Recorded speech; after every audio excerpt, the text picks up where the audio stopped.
আপনারা সবাই জানেন যে ষষ্ঠ দফার নির্বাচন আজকে শেষ হয়ে গেল। তৃণমূল কংগ্রেস জেনে গেছে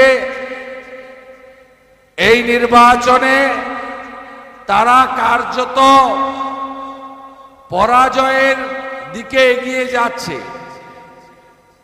আজকে দাঁত নখ বের করে তৃণমূল কংগ্রেসের গুন্ডারা পুলিশকে সাথে নিয়ে সর্বত্র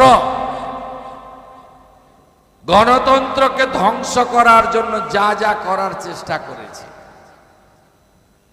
তাহলে কি আপনি ভাবছেন যে আমরা হেরে যাব? না, আমরা মাটি কামড়ে গত 72 ঘন্টা পড়ে থেকে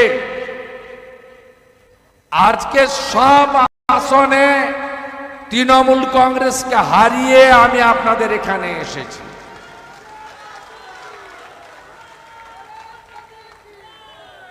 আপনি ওদের প্রার্থীদের কান্নাকাটি দেখছিলেন না? অবশ্য ব্যতিক্রম প্রার্থীও আছে। গরু পাচারকারী এনামুলের টাকায় সিনেমা করা, ঘড়ি, জুতা, জামা উপহার নেওয়া এনামুলের ডায়েরি থেকে পাওয়া গেছিল। তিনি আবার সবুজ আবির মেখে ঘুরছেন। এই তৃণমূল কংগ্রেসকে লাস্ট দফাতে দফা রফা করে দিতে হবে, কারণ দেশের সুরক্ষার স্বার্থে আর পশ্চিমবঙ্গে গণতন্ত্র প্রতিষ্ঠা করার স্বার্থে নরেন্দ্র মোদীজির নেতৃত্বে ভারতীয় জনতা পার্টি ইতিমধ্যে আমি বলবো 350-র কাছাকাছি আসন ইতিমধ্যে পেয়ে গেছে। এমনকি গণনার আগে 3টে আসন বিনা প্রতিদ্বন্দ্বিতায় জিতেছে। মধ্যপ্রদেশের ইন্দোর, খাজুরাহ, গুজরাটের সুরাট।